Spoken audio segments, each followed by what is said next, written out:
We are at a very interesting time in the world of media. Traditional media as we know it, TV, radio, is changing rapidly.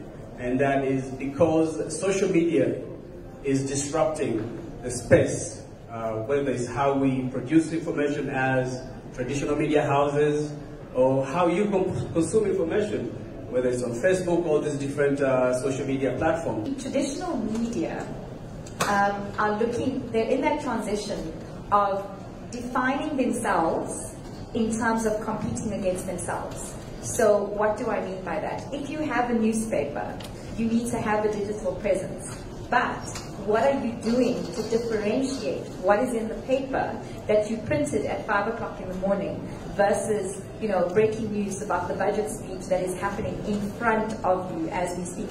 Is the word social media influencer kind of a new term in Africa? I choose to be different, even though ordinarily I would say I'm a social media influencer. But what I did was to translate my authority and influence beyond social media.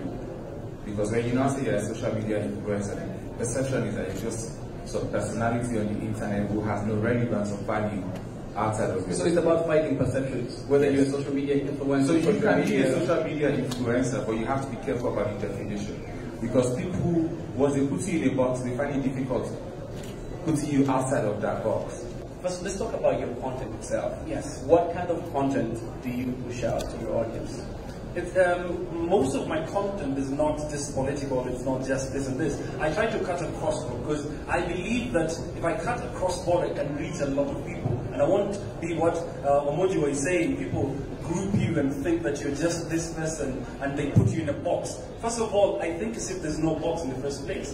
Omoji, what makes somebody successful on social media? Success in digital space is also defined as success of digital space. It's in the eye of the beholder. It depends on what you're looking for. For me, engagement is everything. The fact that I can say anything and have people who join the conversation is more important to me than if I had 5 million followers and they were not engaged in the conversation. So success, definitely engagement has to count. So I refer to engagement as the holy grail of social media, purely because it goes down to, it's not necessarily about your number of followers, it's about your number of followers being able to engage. So if you have a niche and when you say engagement, that means retweeting, tweeting at you. Yes. It's one thing to have the numbers. It's another thing to have the influence. It's another thing to sustain the influence over a period of time. So the hardest thing for someone, getting the numbers is very easy. You can have something very crazy as Gangnam Style, go viral, have 1 billion followers, get everyone following you. But will you retain them? Maintaining them, you see? Relevancy is directly correlated to authenticity, because social media, I like to refer to it as that rebellious child within the marketing or communications portfolio, is that it will show you. How do you stay authentic to your audience externally? So about relevance and being authentic, first of all, I tell people social media is not about me. It's about the people.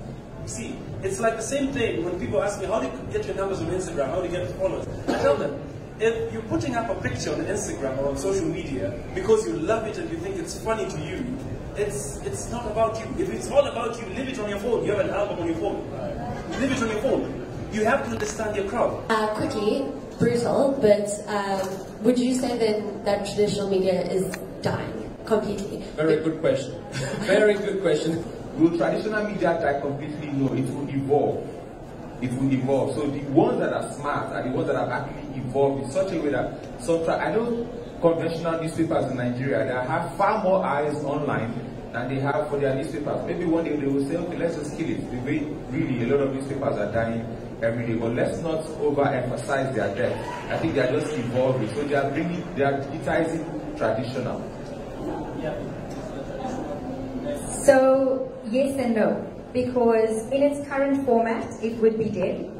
Purely because of, I'm trying to get to it quickly. So I won't give you too much context. But in its current format, if they choose not to evolve, if they choose not to be able to understand that they've got to have a multiple or a multi-model strategy. So that becomes the thing. The second aspect of it is that it can never die, purely because we are constrained, especially in Africa, South Africa, but Africa, by certain things like geography, access to the internet, signal, affordability. So these are the kind of things it means that it will never die, but traditional media have to put effort into ensuring that they have a multi-model strategy. You know the conversation is good when they start telling you to wrap it up, when people are starting. But we want to thank you, our panelists, JJ Omojua, Yavi Madurai, and Extian Della. Such a great conversation here. Thank you all guys who came here. Remember, this conversation continues offline.